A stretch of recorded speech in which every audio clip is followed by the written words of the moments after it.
Բարև ձեզ օրագիր նյուզի հարգելի հետևորդներ, եթերում սպորտզոնն այսօրվա իմ հյուրն է ծանրամարտի աշխարհի եւ Եվրոպայի չեմպիոն առաջին կինը, ով դարձավ աշխարհի չեմպիոն։ Նազիկ Ավդալյան սպորտի զարգացման հիմնադրամի հիմնադիր տնօրեն Նազիկ Ավդալյանը։ Բարև ձեզ։ Բարև ձեզ։ Ինչպե՞ս եք։ Լավ, շնորհակալություն։ Դուք։ Լավ եմ, շնորհակալություն։ Բոլորին ներկայացնելուց ես մտածում էի, թե ինչպես պետք է հենց ձեզ ներկայացնեմ, ինչ բառեր պետք է օգտագործեմ, որ կարողանամ ձեր ամբողջ էությունը տալ, բայց հասկացա, որ ձեր անուն ազգանունը միայն տալով ամեն ինչ པարզ կլինի Հարությանը։ Դուք ինձ համար կանացիության եւ ուժի ամբողջ մարմնավորումն եք, կարողացել եք այդ ամեն ինչը միաձուլել, բայց հասարակությունը շատ անգամներ մարդկանց դնում է կարծրատիպերի մեջ։ Արդյոք ձեզ էլ են փորձել դնել այդ կարծրատիպերի մեջ։ Նախ ասեմ, որ շատ հաճելի է եւ պարտավորեցնող։ Միանշանակ, քանի այն ժամանակ դեռ որ մենք նոր էինք սկսել ծանրամարտով զբաղվել, բնականաբար թյուր կարծիքները շատ էին եւ անընդհատ ես լսում էի, որ ծանրամարտը կոպտացնում է կնոջը, հետո տարբեր ինչ որ ինֆորմացիաներ, որոնք կապ չունեն իրականության հետ, բայց դե լինում է մարդ այնպիսին, ինչպիսին ինքն է ուզում։ Իհարկե, սպորտը, հատկապես ծանրամարտը ավելի ատլետիկ է դարձնում եւ կնոջը եւ տղամարդուն բնականաբար ֆիզիկական սպորտաձև է եւ նորմալ է, որ մկանային համակարգը պետք է ամուր լինի, ուժեղ եւ ավելի ատլետիկ։ Բայց դե սպորտը թողնելուց հետո նույն այդ մկանային համակարգը այնպես է փոխվում, բայց ես կարծում եմ, որ շատ գեղեցիկ է։ Այդ բոլորն են տեսնում ձեր գեղեցկությունը, ատլետիկայից խոսեցիք, ատլետիկ կազմվածքից, մինչև 17 տարեկաններ զբաղվել եք ակրոբատիկայով, դրանից հետո գնացիք ծանրամարտ, ինչու եք ընտրել հենց ակրոբատիկան։ Ակրոբատիկայով ես սկսել եմ զբաղվել դեռ 4 տարեկանից, այդպես իմ չգիտակցված տարիքներ, իմ տատիկը տարավ ակրոբատիկայի եւ կարելի ասել իմ ամբողջ կյանքը եղել է սպորտի մեջ։ Դե հետո արդեն 17 տարեկանում, համարյա 17 տարեկան էի, որ պետք է թողնեի ակրոբատիկան, բայց ես դեռ ուզում էի մնալ սպորտի մեջ։ Մենք երյակ էինք, հանդվեց մեր երյակ, դե արդեն չէինք կարողանում ակրոբատիկայով զբաղվել։ Ու այնքան հետաքրքիր եղավ իմ երազանքները, իմ միտքը, որ ես անընդհատ մտածում էի մի այնպիսի բան, որ ես դեռ կարողանամ մնամ սպորտի մեջ, եւ կյանքը ինձ տարավ դեպի ծանրամարտ, այդպես շատ պայքարով, ես էլ չէի ուզում զբաղվել ծանրամարտով, իմ ընկերուհիներից մեկն էր հաճախում ծանրամարտի եւ ինձ անընդհատ համոզում էր, որ ես գնայի, գնալուց հետո առավել եւս համոզվեցի, որ ես չեմ ուզում զբաղվել, որովհետեւ այն տպավորությունը, որ ես առաջի անգամ ստացա, շատ մեղմ ասած բացասական էր, քանի որ ինձ համար անհասկանալի սպորտաձև, ակրոբատիկայի այդ գեղեցիկ բարերից, էսթետիկ մարզադահլիճից դուրս արդեն գնում ենք ծանրամարտի, ինձ համար պարզապես այդ երկաթների հանել, գցել, շըղ, ինչ որ մի հատ անհասկանալի իրավիճակ էր, այնքան ժամանակ մինչև դեռ ես չսկսեցի զբաղվել ծանրամարտով։ Իրականում ես ծանրամարտի մեջ մնացի միայն նրա համար, որպեսզի լինեմ սպորտում։ Հետո կշարունակեի, թե չէ, դա արդեն երկրորդային հարց էր։ Բայց մի քանի ամսից ես կամաց ծանրամարտը տեսա մեկ այլ տեսանկյունից, զգացի, թե ինչքան կարևոր, ինչքան նուրբ, ինչքան միլիմետրերի հետ գործ ունեցող գերկենտրոնացում պահանջող, մի խոսքով լրիվ այլ սպորտաձև է, ինչ որ արտաքինից երևում է, եւ դա կարելի է ասել կյանքում էլ ինձ շատ պետք եկավ, որ առաջի հայացքից որևէ իրավիճակ, որևէ հարաբերություն այդպես կարծիք չկազմեմ, քանի որ իրականում լրիվ այլ պատկեր կարող է լինել։ Իսկ երբ որ գնացիք սպորտի, թե ակրոբատիկան, թե ծանրամարտը, երբ հասկացաք ու որն էր ձեզ համար, որ ընտրեցիք որպես մասնագիտություն։ Ու երբ այդ պահը հասավ, որ այլևս զբաղմունք չի ու հոբի չի, այլ մասնագիտություն է ձեզ համար։ Դե ակրոբատիկան փոքր տարիքից պրոֆեսիոնալ ձևով էի զբաղվում, քանի որ այդ մրցաշարերը արդեն ինքնըստինքյան էինք մտնում, կյանքը տանում դեպի պրոֆեսիոնալ սպորտ։ Իսկ ծանրամարտը ավելի շատ այսպիսի մի հոգեբանություն կար, եթե սկսել ենք պարապել զբաղվել ծանրամարտով, ինչ որ մի բան պետք է անենք, դա այն սպորտաձևը չի, որ կարող է կինը միշտ սիրողական զբաղվի, հատկապես այն ժամանակ, որ դեռ այդպիսի կարծիքներ, այդպիսի տպավորություն եւ շատ բացասաբար էր ընդունվում, դա էլ ասեմ շատ դժվար էր հաղթահարելը, քանի որ այն կարծիքները, այն անընդհատ ինչ լսում ես բացասական այն մի գործի մասին, որով զբաղվում ես, շատ դժվար է իրականում։ Իսկ ձեր ծնողների արձագանքը ինչպիսին էր, որ գնացիք ծանրամարտի։ Մայրս բնականաբար դեմ էր, շատ եւ ես որպես ծնող հասկանում եմ իրեն ու դա շատ նորմալ եմ համարում երբեք եւ որևէ մի անգամ չեմ ցույց տվել թե ինձ համար ինչքան դժվար է ինչ որ լինում է վերքեր, վնասվածքներ, որ ինքը էլ ավելի այդպես իր ներսում չտանջվի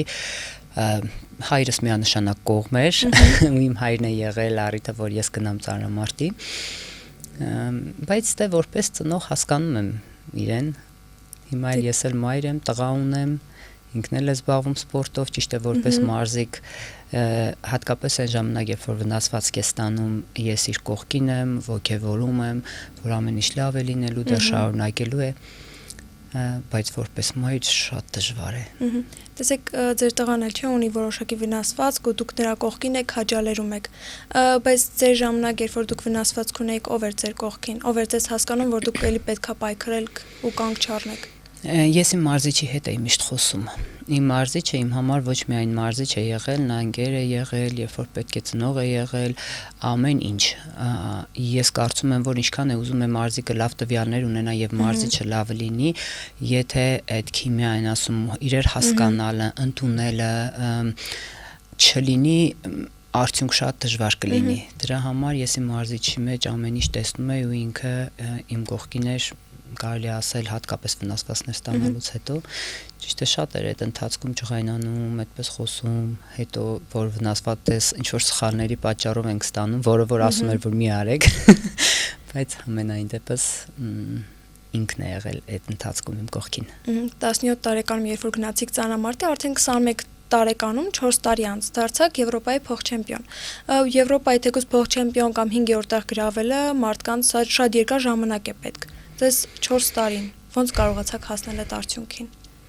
Իրականում ես 18 տարեկանից եմ սկսել պարապել, բայց այնտեղ համարյա մի տարի թողել եմ եւ 19 է, երբ որ ամբողջությամբ նորից սկսեցի զբաղվել ծանրամարտով, շատ լրջությամբ կարելի ասել։ Ինձ թվում է չէ, այդպես է, եթե ակրոբատիկայով զբաղված չլինեի, այդ տարիքում շատ բարդ կլիներ եւ ես չեմ էլ կարծում, որ որևէ արդյունք կարողանայի անել, քանի որ ճիշտ է, որպես այդպիսին սպորտաձևը նոր էր ինձ համար, բայց ես եղել եմ սպորտի մեջ, այնտեղ շատ օրենքներ կան, կանոններ կան, որպես մարզիկ, դրա համար ինձ ավելի շուտ տրվեց։ Ինձ ակրոբատիկան շատ է օգնել ծանրամարտում արդյունքներ անելու։ 2009 թվականներ չէ, կարծեմ որ դարձաք աշխարհի չեմպիոն։ Այդ օրը ինչպես կհիշեք։ Իրականում Հայաստանում միակ կինը, որ բերել է ոսկե մեդալ։ Շատ տարօրինակ զգացողություններ այդ օրը իրականում։ Գիտեք, այնքան հետաքրքիր էր, ես չի կարողանում լիարժեք ուրախանալ, լիարժեք վայելել։ Դա կարելի ասել վերջի մրցումներ, երբ որ 7 տարի թողեցի սպորտը։ Ես չգիտեմ ինչ զգացողություններ են, երևի այդ զգացողություններ, որ իմ վերջի մրցումն է կամ միշտ պատասխանատվության զգացում ես ունենում, ինչքան լավ ես մրցում մասնակցում, այդքան ավելի է մեծանում պատասխանատվության զգացումը, որտեղ մյուս մրցումներ կա, որ դրանից մի ցածր քայլ է արդեն պարտություն են համարելու, շատ է մեծանում պատասխանատվության զգացումը։ Ու ես կարելի ասել ինչ որ մի հատ փոքր հաղթանակ էի տարել, բայց ամբողջությամբ ես մտածում էի, որ կկարողանամ լիարժեք ուրախանալ, երբ որ դուրս կգամ սպորտից եւ կհամամ, իսկ դեռ քանի մրցումներ կան, տեսակ շատ տարօրինակ զգացողություններ, զգում էի, որ չեմ կարողանում լիարժեք վայելեմ դա։ Բայց այդ պատասխանատվության զգացումը շատ էր մեծացել իմ մեջ եւ հիշում եմ, որ մի պահ ոչ մի բան չէի զգում, երբ որ կանգնած էի պատվոհարտակին, այդ դրոշը որ բարձրանում էր, ես որ պատկերացնում էի Հայաստանում, թեկուզ տարբեր երկրներում հայերի էմոցիաները դա աննկարագրելի է, երբ որ ինչ որ մի պահ դու անում ես աշխատանք, դա ոչ մեկ չի տեսնում եւ ասեմ հեշտ չի ու պատահական երբեք չի լինում այդպիսի բանը, հեշտ ճանապարհով չես դառնա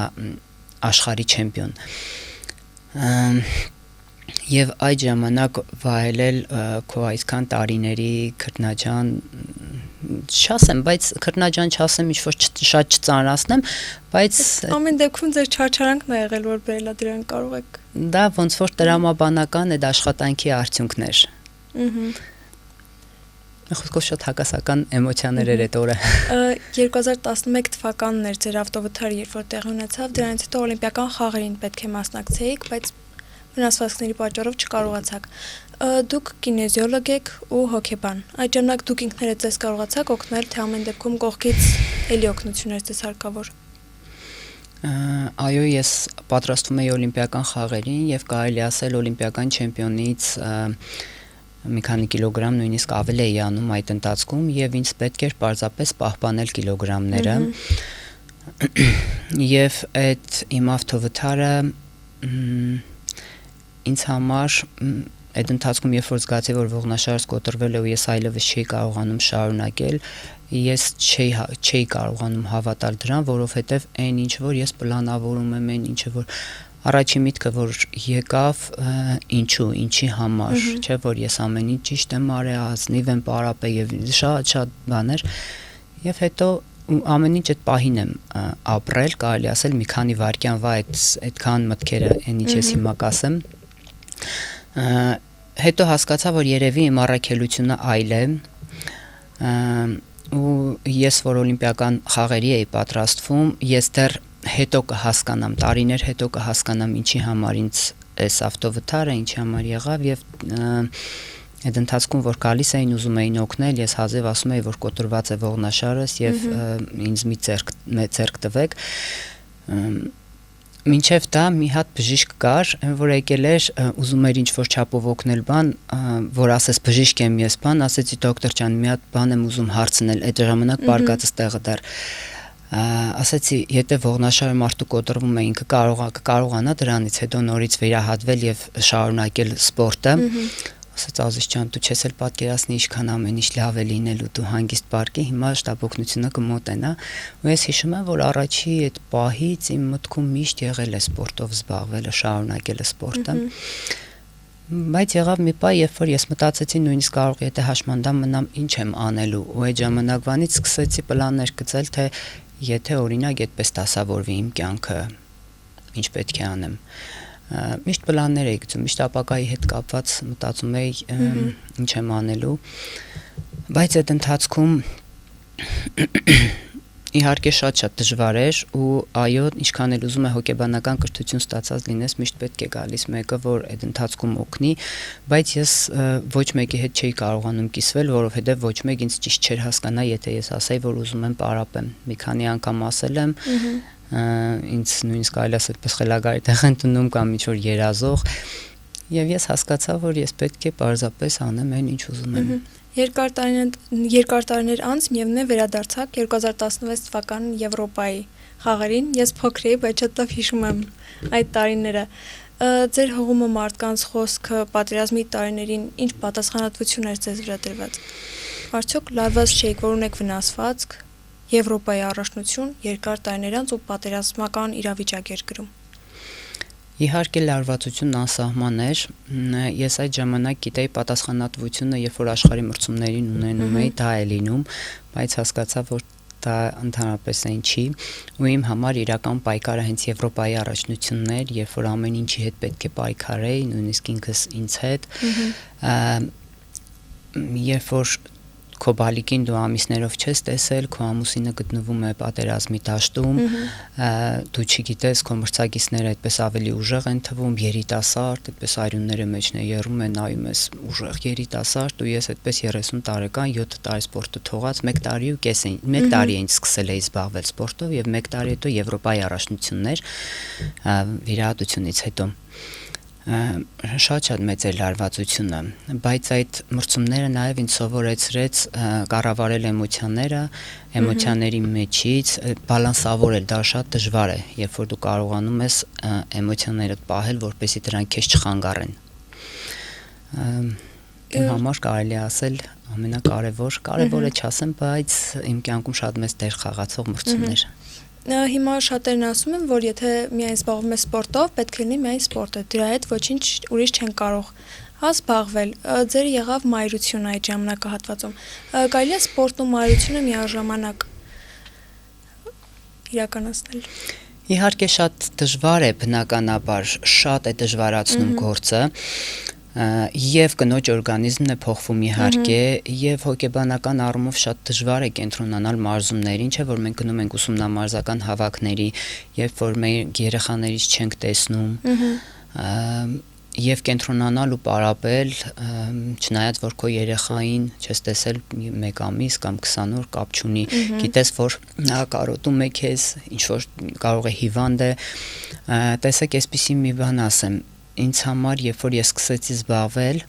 ես գիտեի որ բարդ է լինելու, բայց որ այդ աստիճան ես չէի պատկերացնում, իմ երեխայի կարոտին ես պատրաստ չէի դիմանալու այդքան, բայց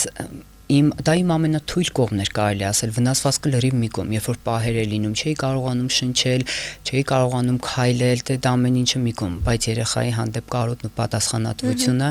եւ այն զգացողությունը, որ գուցե եւ երբեք չկարողանաս լրացնել այն բացը, որը որ դու հիմա թողնում ես, կարելի ասել դա իմ ամենաթույլ կողմն էր, բայց նաեւ իմ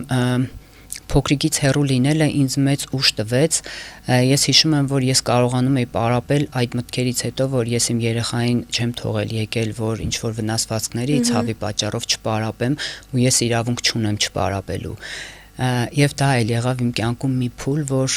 հասկացա, որ մեր ամենաթույլ կողմը կարող է լինել մեր ամենաուժեղ կողմը, մեզ առաջ տանող կողմը, մեր ամենամեծ մոտիվացիան։ Բայց միևնույն է հետո բալիկի միջամտությամբ թողեցիք սպորտը։ Ինչ զգացողություն է ժամանակ արդյոք դժվար չէր որոշումը երկար տարիների այդքան չարչարանքներից հետո թողնել սպորտը։ Դժվարը նայած թե ոնց ես նայում այդ հարցին։ Իհարկե կուզենայի շարունակել, բայց ես ոչ թե հանձնվեցի կամ ինչ որ այդպիսի զգացողություններ չկար, դա եւս որոշում էր, որ ես կայացրեցի։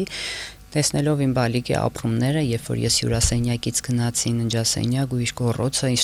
իրեն թվաց, ես էլի այդպես երևի ուսումնամարզական հավաքներ եմ գնում, որովհետև բարիսպուն իմաստով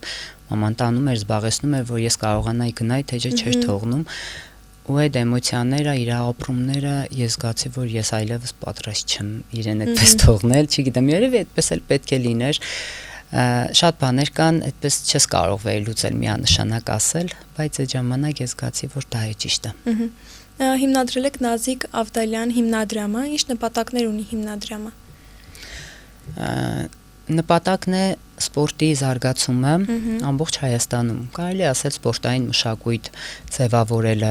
փոխելը ինչ-որ մի ձև եւ վերջի վերջո այսքան տարիների իմ սպորտում անցած ճանապարհը ինչ-որ մի ձև ծառայեցնել մեր սերունդներին, երեխաներին եւ ես էլ ուզեցի իմ ներդրումը ինչ-որ մի ձև ունենամ սպորտի մեջ։ Հենց դա է միտքը, որ ստեղծեցի հիմնադրամը։ Այսօրվա ծանրամարտում ինչ մինուսներ եք տեսնում, որ կուզեիք դրանք լրացնել։ Դա ծանրամարտը այսօր իր Հայաստանում ծանրամարտային սպորտաձևն է, որ որոշակի զարգացվածություն ունի, բայց ամեն դեպքում որոշակի մինուսներ լինում են, որոնք են դրանք։ Այդպես որ նայենք մինուսներ եւ պլյուսներ ամեն տեղ կան եւ յուրաքանչյուրը որ փորձի իր ներդրումն էլ ունենալ ինչ որ մի բան բարելավելու հետ կապված, ինչ որ մի բան լավ կլինի եւ նայած թե ինչի հետ ենք համեմատում, որ ժամանակվա հետ ենք համեմատում, որ երկրների հետ ենք համեմատում, հիմա ի ուրախություն բոլորիս շատ ավելի լավացել է ծանրամարտի ոլորտը, ուշադրությունը, մրցումներ կազմակերպելու որակը, ուսումնամարզական հավաքների ամեն ինչ։ Բայց իհարկե ինչքան էլ լավացնենք, դա մեր օգուտն է եւ ես էլ իմ կողմից հնարավորինս իմ ներդրումն եմ ուզում ունենալ այդ գործում,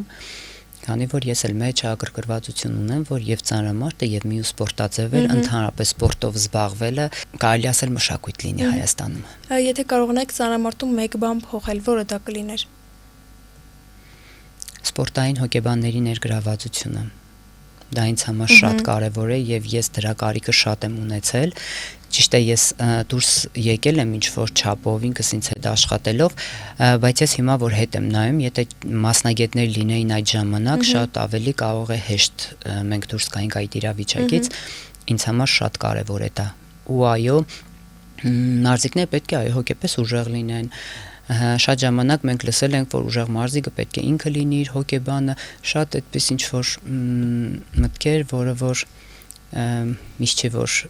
այդպես պետք է նայել հարցին, որովհետև այո, մարզիկը կարող է իմանալ, որ ինքը խնդիր ունի հոգեբանական, ինչ որ վախեր ունի, բայց ինքը շատ ուժեղ մարզիկ լինի ֆիզիկապես, որ ինչ որ հոգեբանական խնդիրների պատճառով ինքը դուրս մնա, բարդույթների պատճառով թողնում է սպորտը, շատ ցանկալի կլիներ լավ գրագետ ճիշտ հոգեբանների ներգրավվածությունը։ Կպատնեք ինչ է իրենից ներկայացնում նավը։ Նավ անունն է մարզակրթական կենտրոնի, որը մենք ծրագրել ենք Արտենկա կոնցեպտային մակարդակով կառուցել մարզերում, որպեսզի մարզերում, մեր գյուղերում երեխաները հնարավորություն ունենան զբաղվել պրոֆեսիոնալ սպորտով, ինչպես նաև սիրողական սպորտով, ընդհանրապես լինել սպորտի մեջ։ Եվ լավ պայմաններում, ճիշտ գրագետ, միջազգային ստանդարտներին համապատասխան պայմաններում, դա մեզ համար շատ կարևոր է, քանի որ մենք մարզերում ունենք մեծ ներուժ, հզոր երեխաներ, հրաշք երեխաներ, որոնց ես տեսել եմ տարիներով մարզերում հանդիպումներ ունենալուց,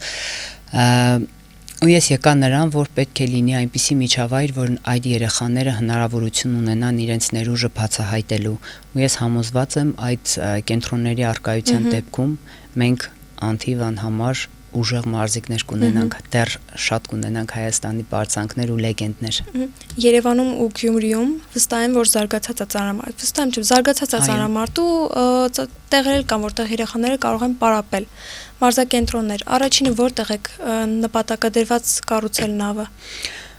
Առաջին նախագիծը դեռ Փանիկ գյուղում է, Արտիկի շրջանի Փանիկ գյուղում, ինչու Փանիկ,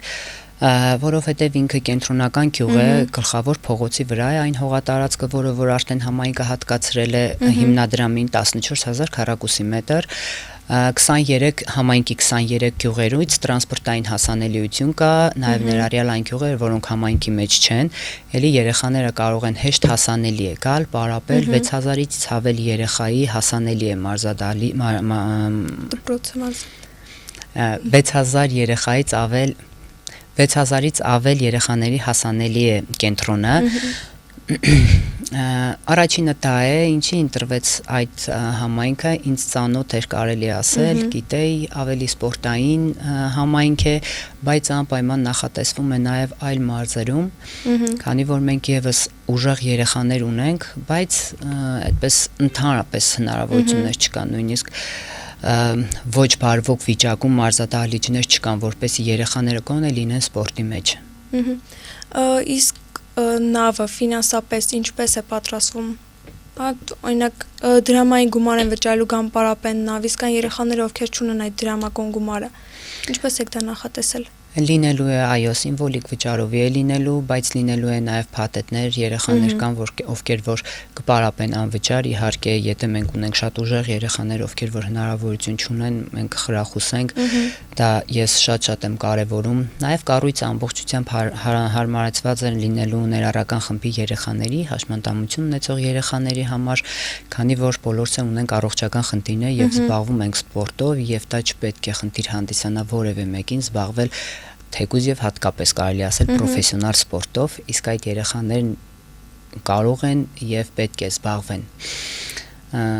Դրա համար մենք ամեն ինչ կանենք, որ այն երեխանով ցանկություն ունի զբաղվելու, երբեք հետ չմնա։ Իսկ երբ կտեսնենք մենք նավը արդեն իրագործված։ Նավը արդեն կա կոնցեպտային մակարդակով, հիմա նախագծային հաշվարկներ է արվում, այդ արդեն տեխնիկական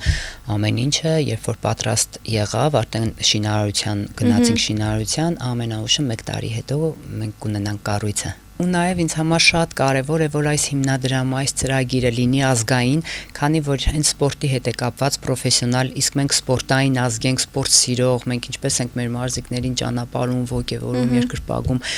եւ այնպես է նախատեսված, որ թեկուզ եւ ընդհանուր միջև տնային տնտեսուհուց ամենամեծ գործարար, խոշոր գործարար կարողանա ներգրավվածություն ունենա։ Իդեպ առիթից օգտվելով ասեմ, ովքեր որ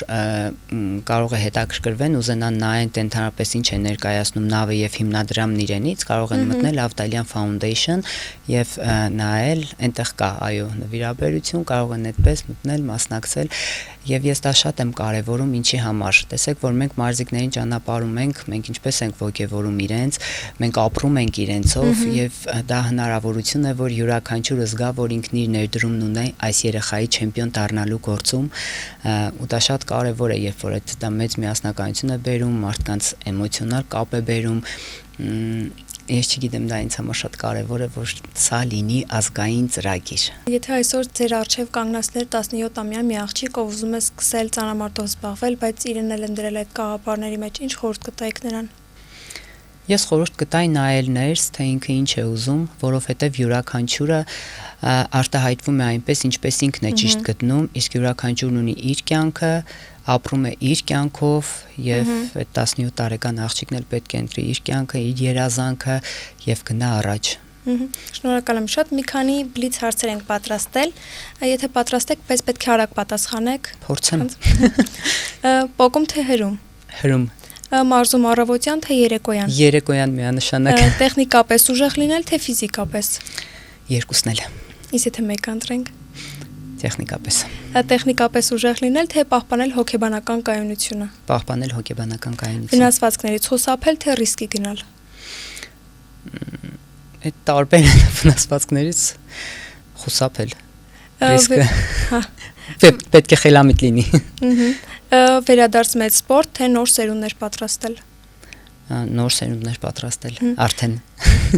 Աշխարհ 2009 թե Եվրոպա 2016։ 2016։ Նավ թե Եվրոպայի 2016։ Նավ։ Լսել մարզիչ ուղղորդումները թե սեփական ինտուիցիայով շարժվել։ Մարզիչ ուղղորդումները միանշանակ։ Նազիկ Ավդալյանի կյանքի ամենամեծ հաղթանակը ո՞րն է եղել։ Իմ այս ծրագիրը, պրոյեկտը։ Շնորհակալ ենք շատ։ Ձեզ էլ շնորհակալություն։ Շնորհակալություն, այսօր այսքանն էինք պատրաստել, հետևեք մեր Սպորտզոնին։